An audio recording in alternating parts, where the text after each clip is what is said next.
They're hard to go after. So hi, I'm Tuyl. I am a mom of 3 girls. They are 4, 6, and 8. And we just moved here from New Orleans, where I was born and raised.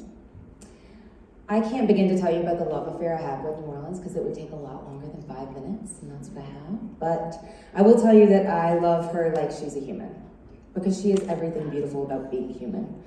She's good food, good music, celebration, costumes, dance, art, sexuality, creativity, and community. After Hurricane Katrina, I promised myself and my city that I would stay there, that I would never let us forget everything we learned about resilience. Not only that we're wired for healing, but that we're wired to do it collectively. So I made a career of it. I'm a licensed clinical social worker, a trauma therapist, a suicide prevention specialist, and a restorative circle facilitator. Before we moved here, I was seeing about 30 clients for complex PTSD and trauma and suicide. I was working in 65 schools and training hundreds of healthcare professionals on trauma and secondary traumatic stress, and had no idea that I was drowning in my own. After the pandemic, violent crime and collective trauma in New Orleans were at an all-time high. I did more circles for schools after they had lost students to gun violence and suicide than I care to remember. I did counseling for colleagues who were dropping out of the field left and right from burnout. And I even did trauma therapy for friends because resources had just disappeared.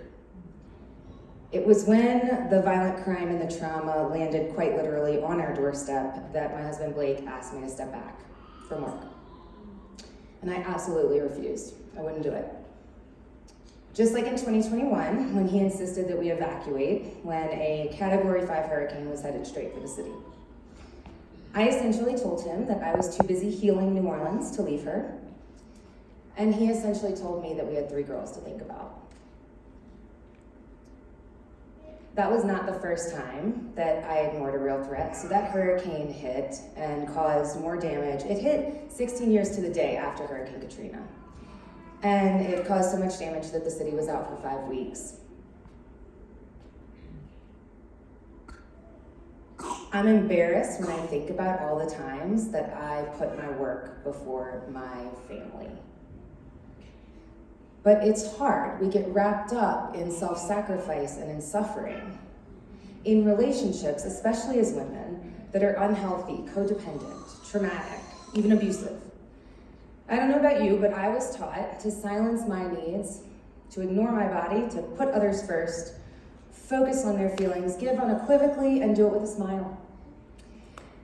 I thought I was a badass for staying in my career amidst 4 pregnancies, 3 births, raising young kids in this city that was drowning in trauma and floodwaters. I hadn't really considered how what I pick up in this world and what I do or don't do with that spills into those around me. A few months later, one of my dearest and oldest friends, Jean, died. She was my age and she had 2 young boys. It was after losing her that I started to realize that while I am here on planet Earth with my kids, I do have a choice in how we live our lives. So I started opening up to women, finally, about my own grief and trauma. Other mothers, mentors, colleagues, and they held space for me in ways that I didn't even know I needed. And they helped me sit with some hard truths. It is really difficult for me to admit that becoming a mom changed me, obviously as a person, but deeply as a professional. And I have a choice in what to do with that. So by the time Blake finally said, "Tyler, I know you can do this, but I can't. The kids can't, we can't." I think he was right, and he likes when I say that. I think I could have kept going, but I was finally brave enough and strong enough to admit that I didn't have to. And then honestly, I didn't even want to. Leaving things we love, people or places, even when they're killing us, especially when our identity is wrapped up in it, is so hard. It is so hard. But I think it's the bravest and most liberating thing we can do. Not only for our families and our children, but for ourselves and each other. We moved to Salida on July 4th, Independence Day. It was ceremonial, beautiful, and absolutely terrifying. And somehow we landed in the warmth of this community that has just welcomed us with love that I can't put words to. I smile every time I see one of those signs, Follow the Hearts to Salida, because I feel like we quite literally followed ours here. The universe nudges, the wisdom of women everywhere, the whispers from John, and the myriad of muses and mothers who have called me in to myself. I still feel like I'm doing the work that I set out to do 20 years ago. I just no longer see myself as outside of the web, but an integral part of it.